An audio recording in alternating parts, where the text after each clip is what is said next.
শনি অর্থ শনি বল, শনি কর্ম শনি ফল। আশা করি এই কথাটির আক্ষরিক অর্থ ধনুরাশি বা স্যাজিটেরিয়াস রাশির মানুষরা হাড়ে হাড়ে বুঝতে পেরেছেন। কেননা বিগত কয়েক বছর ধরে শনির সাড়ে প্রথম চরণ যবে থেকে ধনুরাশির উপর শুরু হয়েছিল, ঠিক তবে থেকে ধনুরাশির জাতক বা জাতিকারা যে চারদিক থেকে একটা দম বন্ধজনক পরিস্থিতি কিংবা সমস্ত দিক থেকে যে দেয়ালে পিঠ ঠেকে যাওয়ার অবস্থার মধ্য দিয়ে যাচ্ছিলেন, এবং এসবের মাঝে থেকেও আপনারা যে একটু সুখের একটু স্বস্তির অক্সিজেনের অভাব বোধ করছিলেন, সেটা বোধ হয় 2025 সালের মধ্য পর্যায়ে এসে অর্থাৎ জুন মাসে পা রেখে আগামী জুলাই মাসটি পর্যন্ত আপনাদের এবার সম্পূর্ণরূপে জিরো থেকে হিরো বানাতে চলেছে। জয় কর্মফলদাতা গ্রহ শনি মহারাজের জয়, জয় অঞ্জলি পুত্র মহাবলী বজরং বলি হনুমানজির জয়। হরে কৃষ্ণ, রাধে রাধে। আজকে আমাদের এবিভিটি অ্যাস্ট্রো বাংলা বাস্তু টিপস ইউটিউব চ্যানেলে আপনাদের সকলকে স্বাগত জানাই। আশা করি আপনারা সকলে ভালো আছেন এবং সুস্থ আছেন। আজকে আমাদের বাংলা রাশিফলের আলোচনার কেন্দ্রবিন্দুতে যে রাশিটি থাকতে চলেছে সেটি হলো কালপুরুষের রাশিচক্রের নবমতম রাশি তথা ধনুরাশি। আজকে ধনুরাশির এই আলোচনার কেন্দ্রবিন্দুতে ভালো মন্দ সব কিছুই নিয়ে থাকতে চলেছে।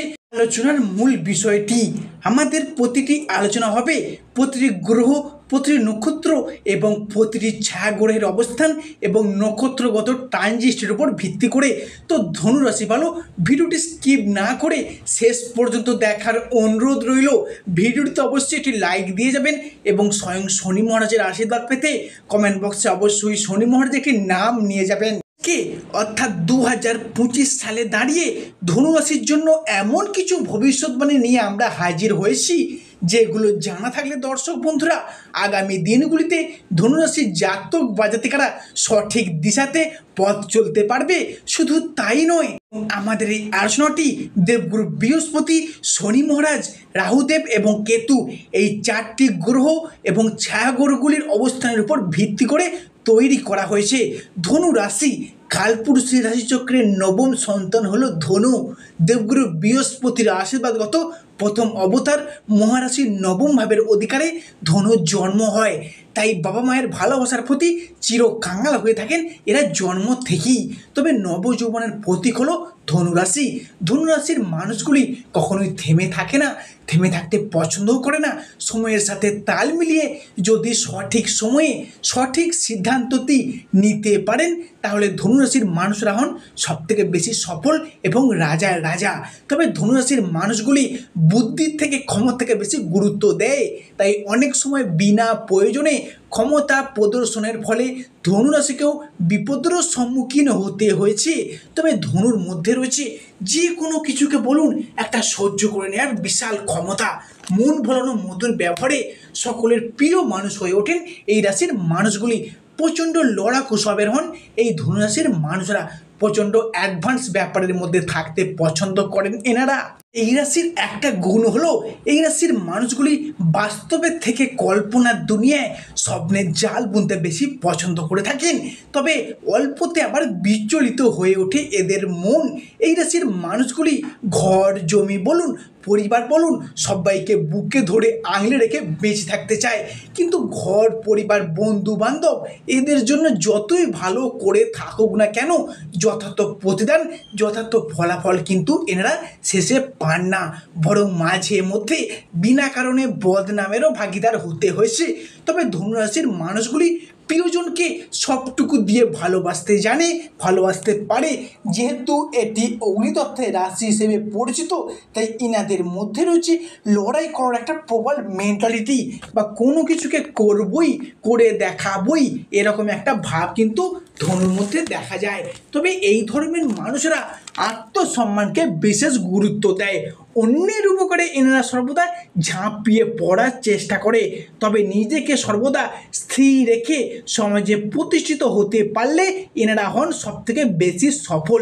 তবে আজকে আমাদের আলোচ্য বিষয় হলো নতুন বছর অর্থাৎ 1432 বঙ্গাব্দের মধ্য পর্যায়ে এসে আগামী দিনগুলি কেমনই বা ভালো মন্দ কাটবে, কেমনই বা ফলাফল বয়ে নিয়ে আসতে চলেছে, আজকের ভিডিওতে আমরা সেটাই জানাতে চলেছি। সমস্ত কিছু সহজভাবে সবিস্তারে সরলভাবে আলোচনা করাই হলো আমাদের ভিডিওর মূল উদ্দেশ্য। কোনো রাশির সারা বছরের ফলাফল যদি জানতেই হয় তাহলে সর্বপ্রথমে সেই রাশির সাপেক্ষে গ্রহদের গোচরগত অবস্থান আমাদের জেনে নেওয়া প্রয়োজন। তবেই কিন্তু আমরা সেটি জানতে পারবো। যে গ্রহগুলি সব রাশিতেই বেশিরভাগ সময় ধরে অবস্থান করছে সেটাই আপনাদের জানাতে চলেছি। যে গ্রহগুলি রাশিগত বিচার জানা খুবই জরুরি, তাই আমরা প্রথমেই ধনু রাশির সাপেক্ষে দীর্ঘমেয়াদী গ্রহগুলির গোচরগত অবস্থান জেনে নেব। আমি জানাবো দেবগুরু বৃহস্পতির সম্পর্কে। দেবগুরু বৃহস্পতি প্রত্যেকটি রাশিতেই একটি বছর করে অবস্থান করে থাকে। বৃহস্পতিদেব ধনু রাশির সাপেক্ষ 2025-এর জুন মাস থেকে অবস্থান করতে শুরু করছে এবং অবস্থান করতে থাকবে আগামী 2026 সালের মে মাসটি পর্যন্ত। দেবগুরু বৃহস্পতিদেব পঞ্চমপতি এবং অষ্টমপতি হিসেবে দৃষ্টি প্রদান করছে। পঞ্চমপতি হিসেবে বৃহস্পতিদেবের নবমভাবে প্রবেশ, যেটা কিন্তু ধনুরাশির জন্য খুবই লাভজনক বলতে পারেন। তবে বৃহস্পতিদেব ধনুরাশির প্রথম, চতুর্থ এবং নবমভাবে অবস্থান করবে। সেখান থেকে ধনুরাশির প্রথম ঘরে, তৃতীয় ঘরে এবং পঞ্চম ঘরে দৃষ্টি প্রদান করবে। তাই বৃহস্পতির পক্ষ থেকে ধনুরাশির মানুষদের সর্বপ্রথম যে ভবিষ্যৎবাণীটি উঠে আসছে সেটি হলো, বৃহস্পতি যেহেতু প্রত্যেকটি মানুষের বারচাটে নৈসর্গীয় শুভ গ্রহ, তাই বৃহস্পতিদের প্রত্যেকটি মানুষের জনজীবনে কিছু না কিছু শুভ ফল দিয়ে থাকে বা শুভত্বের সাথে জড়িয়ে থাকে।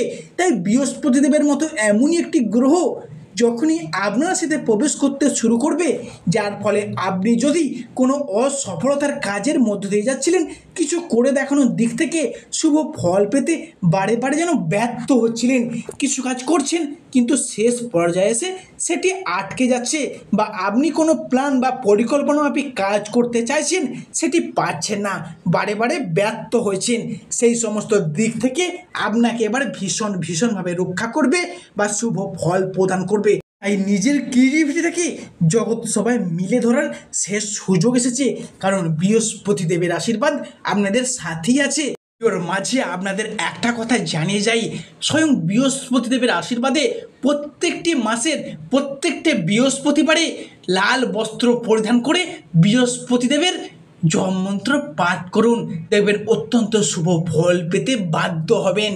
যেহেতু বৃহস্পতি হলো আমাদের জ্ঞান, আমাদের প্রজ্ঞা, আমাদের ধর্ম, আধ্যাত্মিকতা, গুরুজনদের প্রতি সম্মান, শ্রদ্ধা, ভক্তি, বাবা মায়ের সাথে সুসম্পর্ক, অর্থ ইনকাম, অর্থ প্রাপ্তি, অর্থ সেভিংস, আমাদের দীক্ষা গুরু, আমাদের পথ প্রদর্শক, সমস্ত কিছুই হলো বৃহস্পতিদেবের হাতে। তাই যতদিন বৃহস্পতিদেব ধনুরাশির নবমভাবে ও ভাগ্যভাবে আছে, ততদিন ধনুরাশির মানুষজনদের বিভিন্ন ধার্মিক ক্রিয়াকলাপ, ধর্মের প্রতি ভক্তি, যে কোনো মানুষের সাথে সুসম্পর্ক, এই সমস্ত কিছুতে তিনি অ্যাক্টিভ থাকবেন। এবং অনেকে মামলা মকদ্দমার কাজে চিন্তিত রয়েছেন, তাদেরও সেই সমস্ত সমস্যার অবসান ঘটতে চলেছে এবার বৃহস্পতিদেবের আশীর্বাদে।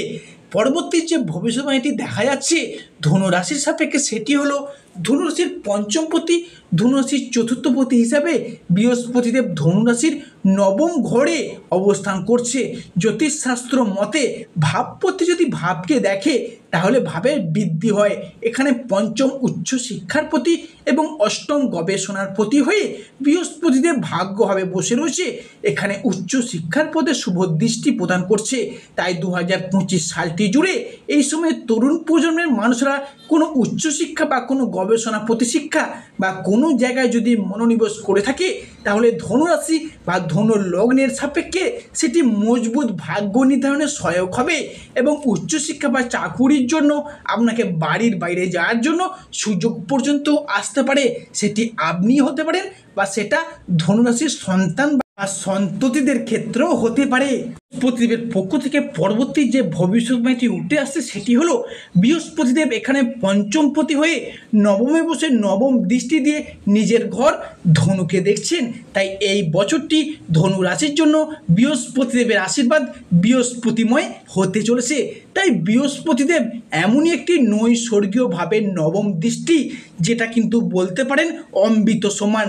ধনু রাশি হলো বৃহস্পতিদেবের প্রথম অবতার বা বৃহস্পতিদেবের আশীর্বাদগত প্রথম রাশি, সেখান থেকে পঞ্চমভাবে দৃষ্টি প্রদান করতে চলেছে। পঞ্চম থেকে আমাদের প্রেম ভালোবাসা ইত্যাদি বিচার করা হয়। তাই যে সকল ধনুরাশির মানুষরা অনেক দিন ধরে নিজের পছন্দের মানুষজনদের প্রেম নিবেদনের কথা ভাবছিলেন, ভালোবাসার কথা ভাবছিলেন, প্রপোজালের জন্য ওয়েট করেছিলেন, তাদের জন্য এই সময়টা কিন্তু দুর্দান্ত সময় বলতে পারেন। তাই পঞ্চমভাবে বৃহস্পতিদেব যতদিন পর্যন্ত আপনার রাশিতে অবস্থান করবে, তাই এই সময়টির মধ্যে আপনার প্রিয়জনকে মনের কথা বলে দিন। দেখবেন এই সময়টির মধ্যে যদি মনের কথা বলবেন, তাহলে বৃহস্পতিদেবের আশীর্বাদে আপনার জীবনের নতুন অধ্যায় বা নতুন পর্যায় শুরু হতে যাবে। তাই অনেকেই বিবাহিত জনিত কারণে চিন্তিত রয়েছেন, বিবাহে বাধা পড়ে যাচ্ছিল, তা এবার মিটে যেতে চলেছে স্বয়ং বৃহস্পতিদেবের আশীর্বাদে। শুধু তাই নয়, যারা বিচ্ছেদের পর নতুন সঙ্গী বা সঙ্গিনীর আশায় রয়েছেন, তাদের জন্য বলে রাখি নতুন অধ্যায় শুরু হতে চলেছে আপনাদের জীবনে। যে সকল ধনুরাশির বিবাহিত দম্পতি রয়েছেন, যারা সন্তান ধারণের কথা ভেবে রেখেছেন বা ভাবছেন বা প্ল্যান বা পরিকল্পনা করে রেখেছেন, তাদের জন্য বলে রাখি আগামী 21শে জুনের পর থেকে এই সময়টা কিন্তু তাদের জন্য খুবই শুভ সময় হতে চলেছে। তাদের জন্য বলি, যেহেতু বৃহস্পতিদেব ধনু রাশির সাপেক্ষে 2025-এর জুন মাসটি পর্যন্ত অবস্থান করবে, তাই এই সময়টির মধ্যে আপনারা আপনাদের সিদ্ধান্ত নিয়ে নিন, যেটি আপনাদের জন্য খুবই শুভ ফলদায়ক হবে। যারা গাইনি সম্পর্কিত সমস্যা ভুগছিলেন বহুদিন যাবৎ, বৃহস্পতিদেবের আশীর্বাদে তারাও এবার নতুন আশার আলো দেখতে পাবেন। তো ধনুরাশি ভালো, আজকের আমাদের আলোচনাটি শেষ পর্যন্ত শোনার জন্য ধন্যবাদ। যা আশা করি আপনাদেরকে আমার আলোচনাটি আগামী দিনে পথ দেখাতে সাহায্য করবে।